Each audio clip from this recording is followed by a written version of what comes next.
Hello and welcome back to the Hero of Kendrickstone. Sorry, it's been a while since we last played. I think it's been about a week. Work and other things getting in the way as usual. We are on chapter 4, The Beast and Her Prey. Last time, what did we do? Last time we journeyed to Kendrickstone and the dude, I can't remember what his name was. That guy offered us a job and we turned it down. He was a bit shady looking. I don't like shady looking people, so we turned him down and we made our way, as promised, to Dame Mildred's house or fort or whatever, wherever the hell Dame Mildred lives. So let's continue our journey. Over the next 3 months, you serve as the newest member of Dame Mildred's small but well-ordered retinue. Your youth and relative fitness set you apart from most of the other attendants. Within a week, Dame Mildred has appointed you her personal attendant. As a result, you spend much of the daytime doing mental work. Tidying the knight's room, menial work. Tidying the knight's room, storing her weapons and armour when she is not on patrol, and washing her oft-bloodied arming, doublet and underclothes. God, we're off to a good start today. You cannot say it is particularly stimulating work, but there is likely no place in the city safer than the keep. Dame Mildred proves to be a conscientious and generous mistress, often instructing you on how to identify and properly care for a great many types of weapons and armour. In addition, she not only ensures that you and the other servants are fed regularly and given warm beds, but also that you receive regular, if meagre, pay for expenses. Though you are only given 20 silver a month, the guarantee of a free bed and food at the keep means you are free to spend that money on a few luxuries and conveniences here and there. How you decide to spend that money, however, proves another dilemma. While it would normally be prudent to save as much money as you can, it might be wiser, as an adventurer, to live as well as you can afford instead. An adventurer who is well fed and comfortable is one who is healthier both mentally and physically, and that might have a considerable effect on your capabilities. In fact, living well might possibly save your life one day. Do you take the opportunity to buy conveniences, or do you save the money? I deserve some nice things, I don't hesitate to buy them. I like my comforts, but I'm careful how much I spend on them. Hey, come on, I'm a bard. I'm a bard. I think I deserve nice things. I don't hesitate to buy them. Hell yeah, we're a bard. We need to spend our well-earned money. You may not exactly be rich, but you still try to live as best you can. When a new tunic or belt catches your eye, you buy it. Some extra meat or a pinch of expensive spices to liven up your bland meals? Bought. Some wine for a late night? You didn't even hesitate. All this means you live much better than someone of your station normally does. It also means you have awfully little money left over for emergencies. What's the worst that can happen, right? In the evening between the end of your training and the curfew Dame Mildred has mandated, you have a few hours of free time. Given the freedom of the keep and the city, how do you spend your precious few hours of leisure?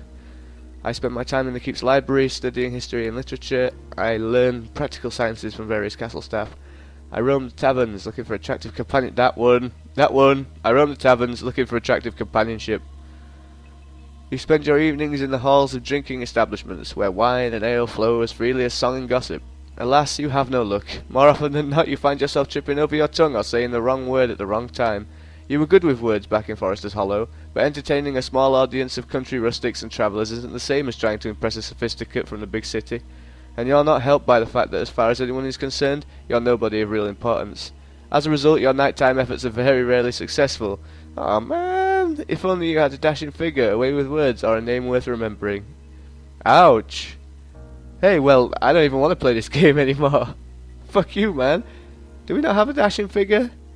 JonnyNero, young man of Kendrickstone, servant of Dame Mildred of Mercy, Knight of Kendrickstone. We still have an unknown name. We have an above average prowess. Yeah,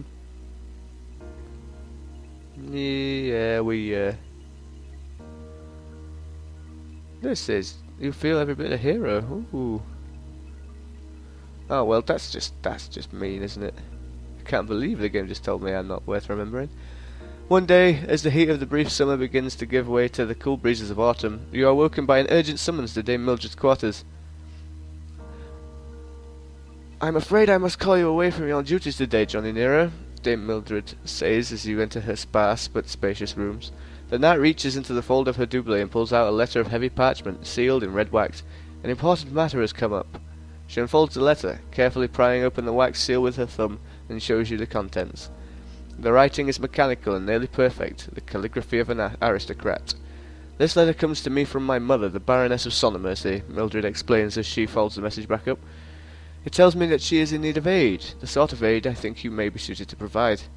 Your mind races, a genuine quest, the sort that once brought fame and adventurers of old. You have so many questions. What's the problem? Why can't the Knights of Kendrickstone handle it? Is there a reward? What's the problem? Dame Mildred takes a moment to look through the message again. My mother speaks of a beast terrorizing the farmers working on her furthest outlying holdings. She believes the beast is a razor claw, that is, a large forest predator, something in between a wolf and a hedgehog. Oh, wow. It's got sharp quills and claws that can rip through mail like loose cotton, hence the name. You imagine the creature in your head. Such a beast would certainly be worth killing for the renown, if nothing else. Why can't the Knights of Kendrickstone handle it? Dame Mildred nods, her expression a combination of pain and annoyance. Normally I'd go myself, or barring that, I'd ask a favour of one of the other knights, but I'm afraid we must be elsewhere. The knight looks out of the window that shows the keep's courtyard. His Grace, Duke Leofric, has ordered us northwards, sorry about that, to escort the tax wagon from Halliford, which will likely take us a week or more. With the increased bandit attacks of late, I'm afraid such a duty is far more important than any personal requests I may have. Dame Mildred hesitates for a moment and she turns back to you. She takes a deep sigh.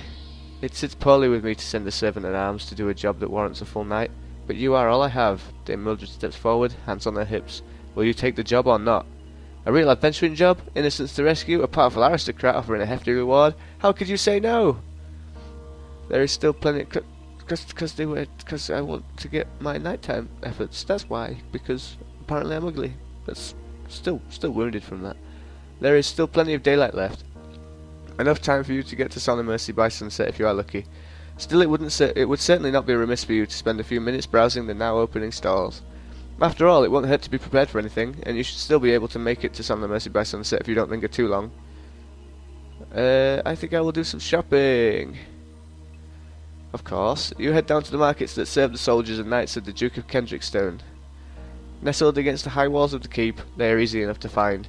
Even if the sight of thick stone fire breaks, the choking smoke of the forges, and the acrid stink of tanning fluids don't give it away, the names of the streets themselves, Steel Lane, Blade Alley, Forslayer Road, pointedly confirm that you're in the right place.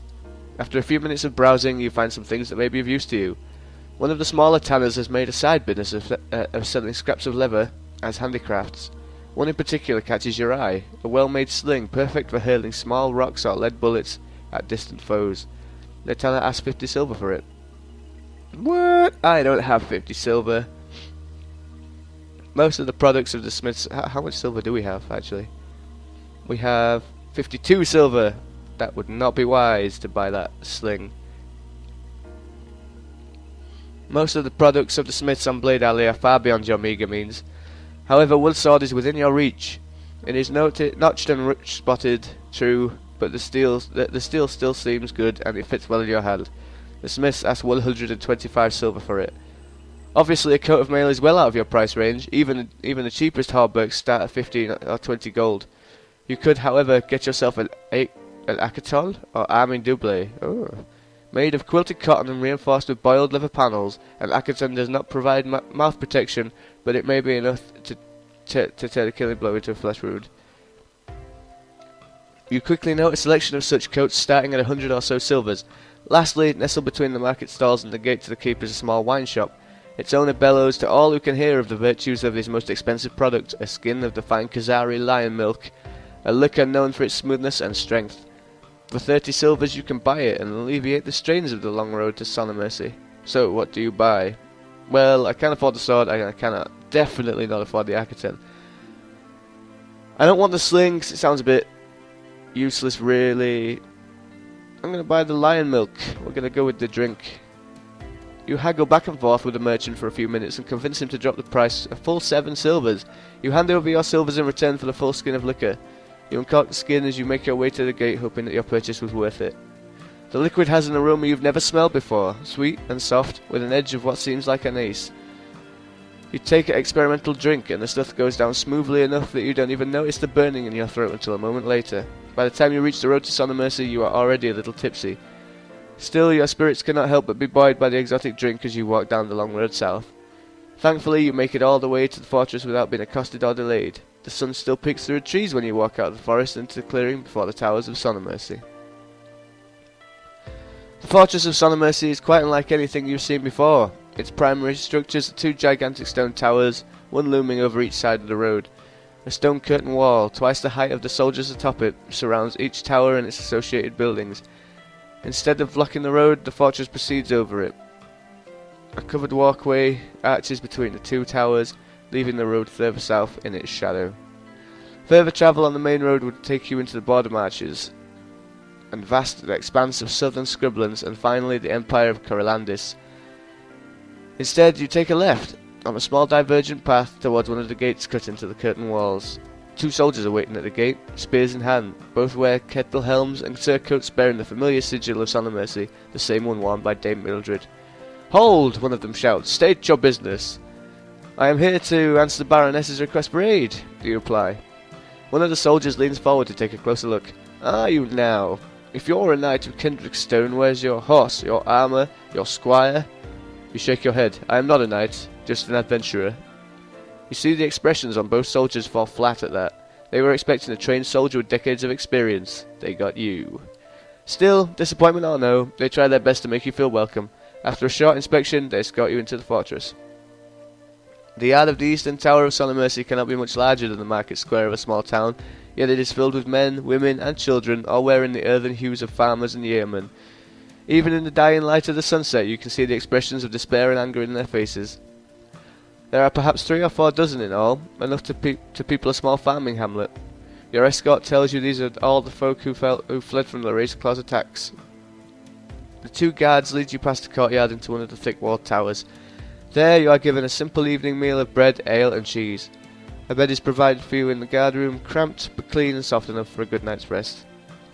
In the morning you wake before the sun has even risen. Around you, most of the guards still sleep. As far as you can tell, only a minimal dawn watch is still up and about. You have no doubt that neither Dame Mildred nor her lady mother would approve of you dawdling about the fortress of several days as the Razorclaw continues its attacks. However, perhaps it would be best to gather some information before heading out. I can request an audience with the Baroness, question the farmers in the courtyard, or go after the Razorclaw. I am going to question the farmers in the No, I'm going to request an audience with the Baroness. I think I'm good enough. It's easy enough to gain access to the Great Hall in the Western Tower where the Baroness holds court. During the night, word spread of your coming, and the guards outside of the door recognise you on sight. When you ask for an audience, your request is almost immediately granted. Woo, yeah! The Baroness holds court in a smallish stone hall. Its walls are light with torches to ward off the early morning darkness. On one side stands a thin, crouched-back man in a fur-trimmed robe dyed an unsightly yellow. On the other is a tall, muscular Corellandine woman with well-made clothes of a crafter and the heavy leather apron of a blacksmith. The Baroness herself is aged gracefully, her figure wiry rather than slim, and her strong-featured face marred by a long, silvery scar down the right side of her straight nose. "You are the adventurer from Kendrickstone, the one in my daughter's service, are you not? JonnyNero, was it?" You nod. The Baroness offers a slight smile, but whether at your presence or your discomfiture, you cannot tell. "So, you have come to rid us of this beast in my holdings." You nod again. We have never been in the presence of someone as important as a Baroness before, but common sense all but screams to simply keep your mouth shut unless prompted to speak. Well, I'm glad I'm smart enough to do that, at least. The Baroness leans forward, one hand gripping the dark wood of her chair. "Very well then. Surely you have not come merely for courtesy's sake. You must have some questions for me." Are you sure the beast is Razorclaw? How should I fight the Razorclaw? Why do I use your own troops to hunt down the beast? I don't suppose you can offer any aid. Is it true that you were once an adventurer? Is it? Oh, is it true that you were once an adventurer? Hell yeah, I'm gonna ask that. The Baroness responds with a low, lilting laugh. "Ha ha, yes, I was a long time ago." She sighs wistfully and seems to drift into memories for a moment. "I fought alongside Leofric, Duke Leofric of Kendrickstone. I suppose you knew him as in the Iron Marches." We repudiated our family fortunes and went off into the wild seeking fame and fortune. The old noblewoman smiles. We've made quite a name for ourselves. I with my spear and he with his sword. There were others too. We saved villages from raiders, cleared caves full of dark monsters, and even slew a dragon once. A small one, mind you. She sighs. Then Leothick's father died, and he had to return home to settle down, get married, and rule Kendrickstone. This was all years before he lost his arm to that damn assassin. He gave me solemn mercy as a retirement gift. I've settled down, I suppose, and raised that whip-tongued young spitfire who sent you here. Okay. Fair enough. Are you sure the beast is a Razorclaw? How should I fight a Razorclaw? Personally, I would brace myself behind my shield, let it charge me, and then stab with my spear deep enough to pierce its heart, the Baroness muses. But I see you have neither shield nor spear. In that case, I'd suggest you fight from a distance, or with great care. Both approaches have their problems. The silver-haired woman raises one hand, as if to physically present her point. On one hand, a Razorclaw is a swift beast, and very good reflexes. There is very good chance the beast could dodge a slingstone or an arrow. See, I did not buy that slingstone. 10 points. The Baroness the Baroness brings up her other hand. However, fighting up close requires you to move with utmost care and accuracy. The Razorclaw can tear through the heaviest armor with ease. A single mistake could mean death. Well, I haven't got heavy armor either, so we're fucked. So, attack from a distance, and the Razorclaw will dodge. Attack from up close, and you are one mistake from death. Encouraging. Okay, I don't suppose you can offer any aid. I think we're friendly enough to ask her that. I'm offering you information and free access to my lands, the old noblewoman replies. Isn't that enough? I was hoping more for weapons or equipment, you respond, perhaps a little too petulantly. The Baroness gives you a look of reproach. In my day, when we were offered a job, we were expected to have the necessary equipment. We certainly did not ask those hiring us for handouts. She meets your gaze levelly. Prove yourself by killing this beast, and you gain access to the contents of my armour and treasury. Okay. No more questions, milady. The Baroness nods, focus coming to her eyes. Very good. If there is nothing else, I shall expect you to make haste to where the Razorclaw last attacked. She rattles off a list of directions that are simple enough to follow. There you may find some help. A few damned fools decided to stay behind and try to fight off the monster themselves. They may be of assistance, but I'd rather you not risk their lives without reason. You nod back and leave the hall, the Baroness's instructions fresh in your mind. Where to now? I'm going after the Razorclaw. Let's do this. Oh shit. You decide to head into the countryside in search of the Razorclaw. Following your instructions, you walk down a narrow dirt path, barely large enough for an ox cart to roll across. The ground here is raw and newly cleared. Stumps still litter the fields, and the clusters of houses you see seem rough, almost unfinished. The outbuildings, stables, feed pens and barns, common in more settled country, are absent. This is land newly tamed, and it shows. The few people you encounter are mostly farmers, and you can sense their fear. Some look over their shoulders as they work their fields. Others stand, watch nervously, pitchforks and staves in hand. Still, others stay conspicuously close to the soldiers patrolling the outskirts of their settlements. Then, maybe an hour after noon, you pass the last nervous pair of settlers and cross into a land without people. The fields here are deserted, the buildings, as rough as they are, seem even more incomplete without men and women and children around them. Finally, you come to a clutch of huts and cottages at the end of the dirt path. It is only when you get close that you see the crouched shapes in the shadows. Hold! A voice shouts forcefully, trying to hide the quaver of nerves. The shadows shift, a figure appears from the cluster of houses, and then another, and then another. Soon there are half a dozen, wearing heavy woolen cloaks over their yeoman's garb, weapons at the ready. Weapons? Ah, shit, not again. How many times have we been jumped in this game? This will be like the third time. Weapons? Now that you look closely, you can see these farmers' primitive arms for what they are. Belt knives tied to staves, fist-sized axes suitable for chopping wood, makeshift pole arms made from scythe blades and pruning hooks. They are the weapons of a desperate militia, not a true fighting force. The woman who first called to you, tall, straight-backed and golden-haired, approaches you. What's your business here? She demands, her hands conspicuously straying to the hatchet at her belt. I am an adventurer of Kendrickstone, you reply. The Baroness sent me here to deal with the Razorclaw. The woman gives you a defiant look and replies as if your very presence insults her. Well, go back and tell her ladyship that we can deal with the Razor Claw ourselves. We can defend our own homes just fine. One of the men in front of you shakes his head. He has the same features as the woman, though he is stockier. Hold a moment, Maud, he interjects. This one looks like a fighter. Are you a fighter? You nod. I am a servant-at-arms for Dame Mildred, the Baroness's daughter. The man's face splits into a huge grin and he claps his hands together. Well, anyone good enough to fight for the Baroness's daughter is good enough to fight with us. The woman sighs. Very well. My name is Maud, and this is my brother Stephen. We plan to fight the Razor Claw should it attack tonight. Will you fight with us? What's your plan? I'll fight with you. Why do you think the beast will attack tonight? I'd rather have the Razor Claw myself. What's your plan? Our plan is simple, Maud replies. First, we'll tie up one of our sheep between two cottages, and then we'll hide until nightfall. When the Razor Claw sees the sheep, we'll go for it. And then, Maud smacks a closed fist into an open palm. We'll jump it! Keep it occupied while my brother spears it. Stefan smiles as he hefts his weapon, an ash-hafted spear, the only proper weapon in the lot. I can do it! I spent 6 years in Baroness's retinue, and I know how to use this, he says confidently. That thing comes out, and I'll stick the point right into its belly. He won't like it up him, he won't. The others within earshot cheer. You wonder if any of them will be cheering once they're face to face with a snarling beast 4 times their size. The farmers around you are clearly not fighters. Some hold their improvised weapons like the farming implements they once were. When the time comes, will they hold? These people might not stand much of a chance without your help. Then again, you might not stand much of a chance against the Razor Claw by yourself without theirs. So, will you fight with us? Maud asks again. I'll fight with you. Maud and Stephen break out in broad grins at your answer. The others cheer. So you shall, Stephen exclaims and pats you on the back. Now, let's find you a hiding place and get set up. Maud and Stephen spend the next few hours setting up the trap. A sheep is brought out and tied to a stake in the centre of the hamlet. You remember the Baroness's advice about attacking the beast at range. Well, you tell the farmers about this. One bringbacks an old bow, which he assures you wasn't ever used for poaching.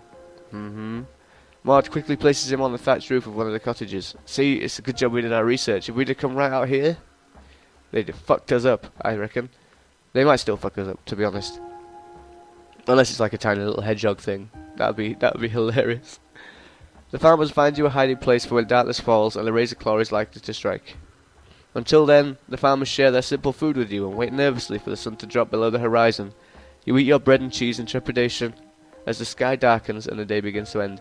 Finally, Maud gives the order for you to go to your positions. You go to the hiding place the farmers showed you and you settle in, weapon at the ready as the night falls. You wait. You stay still as the sun sinks underneath the horizon. The air grows chilly and the stars reveal themselves in the night sky. It is difficult to see anything. No torches give away to your position, but the night's near total darkness means it is almost impossible to see anything beyond arm's reach. The only evidence you have that your compatriots have not fled are the quiet, shallow sounds of their breathing, barely noticeable among the ambient sounds of the night. Then there is a sudden sound of rustling leaves from the forest. You grab your weapon tighter as you feel your heart begins to pound. Your quarry is close. You can feel it. A new sound grows louder and louder, the rapid beating of heavy feet against the ground. Then there is a low growl, and before you know it, you see the Razor Claw, a beast the size of a warhorse, its spines glistening in the faint starlight as it leaps into the centre of the settlement. The sheep goes down with little more than a loud, strangled bleat as the powerfully muscled beast tears into it with its claws. Now! The farmers burst into action. An arrow buries itself deep into the beast's flank. From one side, Maud charges in, a cry of rage on her lips and the hatchet raised high above her head. From the other, Stephen rushes forward, spear held low at the ready. More dark shapes join them, their makeshift weapons at hand. Will you join them? Oh my god. Can you imagine? No, I'll wait. Yes, I'll charge him with my weapon too. No, it's best if I attack from range. No, I'll keep to the shadows and look for a way to strike a killing blow. Let's, what have we got? What have we actually got? A quarter staff and have low range weapon. Oh shit. So I have two choices, because I don't have a bow, I can't attack from range, and because I'm not magic, I cannot have magic. So I'm gonna play it smart. No, I'll keep to the shadows, look for a way to strike a killing blow. Staying unseen is easy in the dead of night. Only the faint reflections of the starry sky light the world around you. In addition, you'll likely have a little problem evading the notice of a beast already beset by your allies. No, the problem for you is getting close enough without being detected to strike the single fatal blow you'll need to land. to bring this fight to an end. Excuse me. Your staff would be far too unwieldy for the job.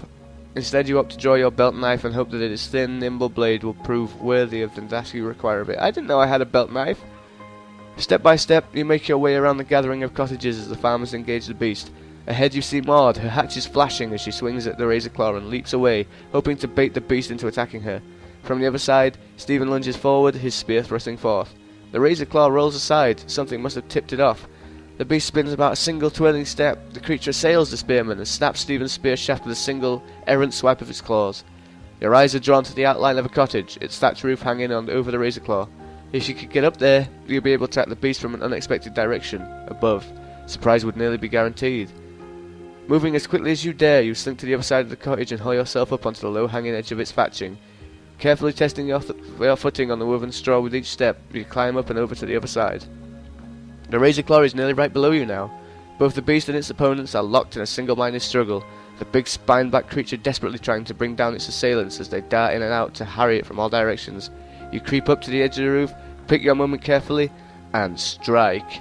You land atop the razor claw's back, precisely where the beast's spines end and the neck begins. You use the momentum of your fall to drive the blade of your knife deep into the beast's spine. The creature rears up, screaming in pain as you twist the knife further, causing blood to gush from the deep wound. The beast spasms wildly as it loses control of its body and collapses. Its death throw is so violent that you are thrown from its back to the ground like a rag doll. By the time you get up, the beast is motionless in a pool of its own blood. The farmers prod the beast with their makeshift weapon, but it does not move. The razor claw is dead. Oh, hell yes! We did it! Oh! You stay with the farmers until morning. They share their fires, their rations, and looks of gratitude, but none of you have any will for real celebration. The beast is dead, and you are all still alive. That is celebration enough. Come morning, the farmers offer to escort you back to Sonomercy. After disposing of the beast's body, you begin a long walk back in high spirits. Sweet! The guards at Sonomercy's gates escort you and the others straight to the courtyard. Some of the refugees look up and try to approach the farmers with you, but the soldiers keep them back with prods from the butts of their spears. You and the farmers are taken directly to the great hall where Baroness Elaine sits holding a court. Stephen and Maud are called forward first by name. Together they tell the story of how you came to their settlement and helped deal with the razor claw once and for all. After they finish their tale, the Baroness sits for a moment, her eyes closed in thought. Then she beckons them forward and drops something in their hands. For your bravery, to be shared amongst your fellows, you hear the Baroness say to them. When they walk away, you see them each holding a small pouch jingling with silver. Then she orders you brought forward to face her. You have done me a great service, JonnyNero of Kendrickstone, she begins. By ridding us of this beast, you have made it possible for those who live under my protection to flourish in safety once again. The Baroness leans forward, meeting your gaze with her piercing eyes. For this, I am grateful. Then she leans back again and addresses the entire room with a deep, commanding voice.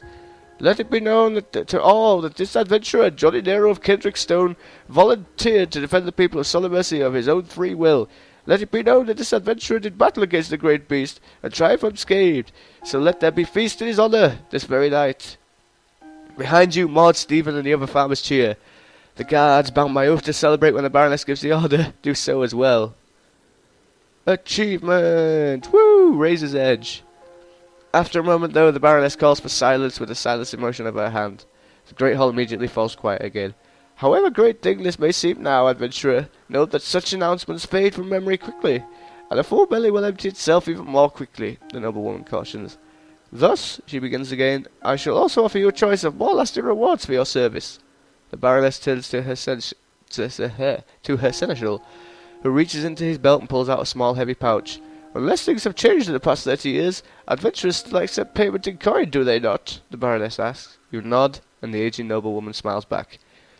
This pouch contains a reward of 4 gold pieces, equivalent to 400 silvers, all yours, should you choose it. Your mind reels at that. 400 silvers would be enough money to let you spend all of winter and spring living the high life without doing a single bit of work. Before you can reply, the Baroness holds up her other hand. However, there is a second option. Ooh. She waves towards the woman at her side, the one clad in the clothes of a master crafter. Jocelyn here is our armourer at Sonomercy.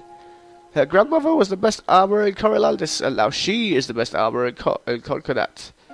She has agreed to offer you one of her latest pieces, should you choose. The armourer steps forward. I've been doing some experiments using quenched steel plates to armour joints and extremities.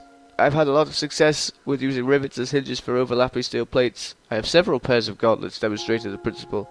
I can guarantee that they'll be both more flexible and more protective than mail under the same circumstances. You can't help but wonder at that. After all, more armor would be great help the next time you plan to tackle with bandits or a dangerous monster. There is also, the Baroness interjects, one other, perhaps more suitable option. You are in my daughter's retinue as a servant of arms, are you not? You nod. The Lady of Solemn Mercy smiles. Then, perhaps I might be able to write you a letter recommending that you be made her squire. The time seems right for her to pick a new one. That is an interesting possibility. You do not doubt Dame Mildred will take recommendation of a powerful noble seriously, especially if that noble happens to be her mother. Being made a squire wouldn't just mean better quarters, it would also place you on one step short of a knighthood and the membership in the aristocracy that comes with it. What will you choose?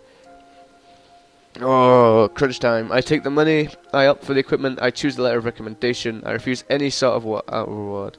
No, I'm going to choose the letter of recommendation. It would be my honour to be recommended for squirehood, you reply. The Baroness nods. Very good. I shall have the letter drafted tonight and have it delivered to you when you depart. You give your thanks and are dismissed. Even as you walk out of the Great Hall, you can hear the first sounds of jubilation echoing in. For the refugees in the courtyard, their long ordeal is finally over. Oh, wow. That is awesome. Despite the extremely short notice, preparations for the feast progress quickly. By the time you return to the Great Hall, an hour before sunset, trestle tables have already been set up, each adorned with silvered water basins on each end. At the far end, where the Baroness is held court nearly a few hours before, the high table stands, covered with snowy white linen and accompanied by elegantly carved high-backed chairs. It is a grander sight than you have ever seen before. So this is how a noble, a true noble, not the broken-down knight who ruled Forrester's Hollow, lives. The liveried girl at the entrance ushers you to the high table where you are seated at the Baroness's right hand, a position of high honour. More of the guests filter in as time passes. Maud, Stephen, and the other men and women who fought with you are sent to the high table as well. They take their seats with a mix of astonishment and anxiety. You doubt any of them could have imagined humble farmers like themselves being allowed to sit at the Baroness's table. One villager, though, seems far from anxious. Maud's little red-haired son sits by his mother's side, wide-eyed at the tapestries and vault ceilings of Solemn Mercy's great hall.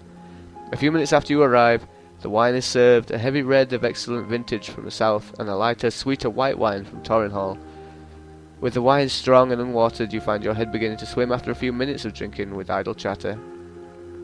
It is then that the last of the guests arrive, and the Baroness orders the feast to begin in earnest.